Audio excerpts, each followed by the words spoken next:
Hey everyone, welcome back. It is Griiix. I have been away, but you know what? I think it's time for me to start adding more videos into my archives. What better way to do it is when they added new weapons for all the tanks. I actually don't know how many tanks are in there, like 40 something, but anyways, I'm just gonna do a quick review on each tank.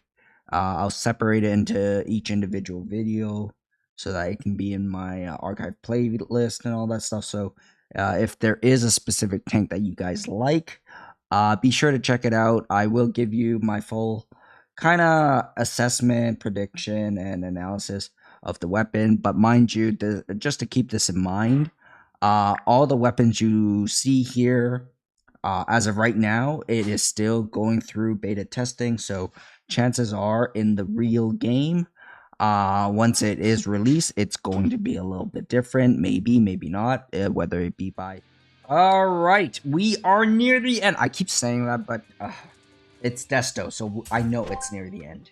Alright, so I've tried Desto. It seems like it's not gonna make Desto any more overpowered than it is. Because honestly, I think Desto is one of the best tanks. It's a top tier A tank, not S, but it is in the top tier, mainly because of its 3 bullets and its natural range. Now, one thing to note is Desto has a hard time getting modules, but the S4 changes that.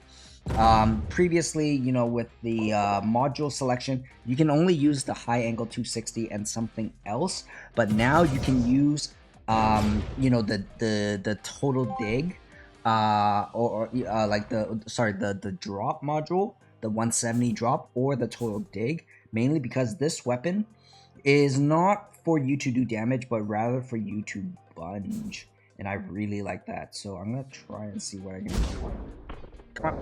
Yes, you see that? That's a 170 drop right there, right? And possibly, you know, like if you're going to use SS after, you can get like the maybe 800 total dig or whatever. But ideally, you know, you can use 260 and the 170 dig, because that one shot alone, I know I hit lightning, but even without lightning, you can get the total dig. Now, as you can see, based on the crossbox, the explosion is based on ground impact and not the tank.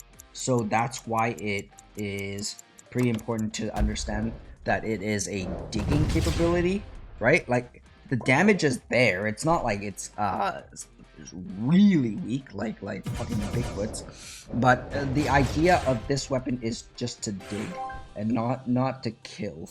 And how I see it is, it's more of a weapon to get your module, and then you continue, you know, business as usual kind of thing, right?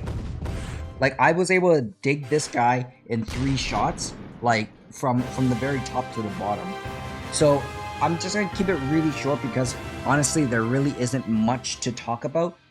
The shooting method is exactly the same as weapon 2, but it gives you a different way of playing Desto, which is to get your modules if need be. The 3 bullets are pretty clumped up, so chances are you can probably super sky and still get your dig modules, which is really good.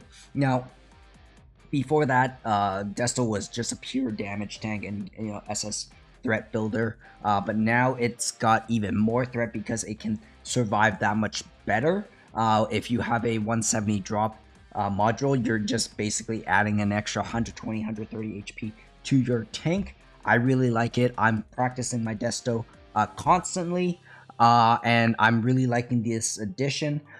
I think it is an A+ weapon to this tank because it fixes a lot of problems that Desto cannot achieve at its current state. It's not, again, in this game, it's not all about, oh, I'm gonna fucking punch you hard in the face and do like 1,000,000 damage. It's not that. You don't need damage to win all the time. As you can see, I just used 3 shots and I bunged the shit out of the guy from the very top to the very bottom. I don't think Bigfoot can even do that. Bigfoot might be able to do that on its first shot, but after that it's gonna have problems, whereas Desto not really. So I like it. It's an A plus weapon. If you agree with me, let me know. If you don't agree with me, let me know. But again, like I always say, I don't give a